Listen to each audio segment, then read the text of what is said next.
इतने सरल तरीके से कोई बात कह देते थे कि हम सोच में पड़े रहते थे। उस वक्त समझ नहीं आती थी, नहीं समझ आती थी कई बातें ऐसी कि चलो आज लंगर खाना है, उठे सारे नीचे बैठते थे, हम लंगर खाते थे। और ये भी नहीं पता होता था कि लंगर की थाली किसके साथ शेयर करनी।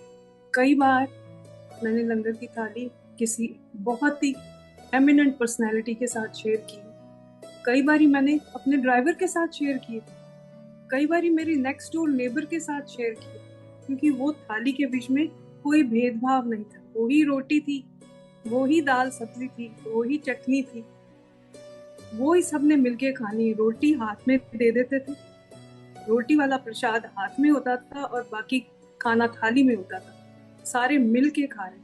द आइडिया वॉज दैट कि मिल बांट के खाओ, बी ह्यूमन, सबसे पहले इंसान रहो और इंसानियत को फॉलो करो। ये सबसे बड़ी बात।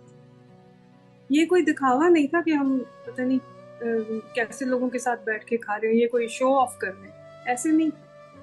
सारे बिल्कुल हारमोनियसली मिलजुल के सारे सेवा करते, मिलजुल के चाय प्रसाद हो रहा है, कोई चाय बना रहा है, कोई बर्तन धो रहा है, कोई लड्डू सर्व कर रहा है। अच्छा, लड्डू सर्व करने से मेरे को एक बात याद आ गई।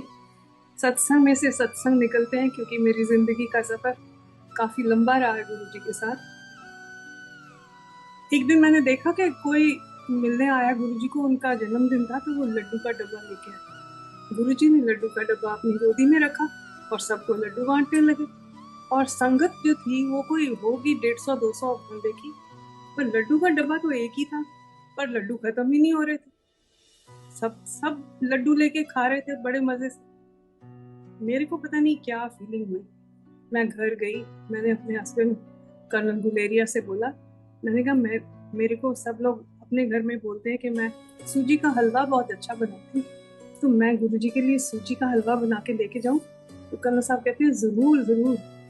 तो जो मेरे घर में सबसे बड़ी कढ़ाई थी एक, जो मैंने अपनी बेटी की शादी के लिए ली थी, वो उस कढ़ाई के बीच में मैंने सूजी का हलवा बनाया। वो पूरी कढ़ाई भर गई और वो 5-6 किलो करीबन बन गया सारा कुछ दारोमदार।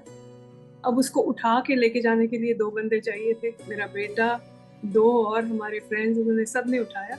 और जब मंदिर के दरवाजे पे पहुंचे तो गुरुजी अंदर, ड्राइंग रूम, बड़ा हॉल था, ड्राइंग रूम था, उसके बीच में गुरु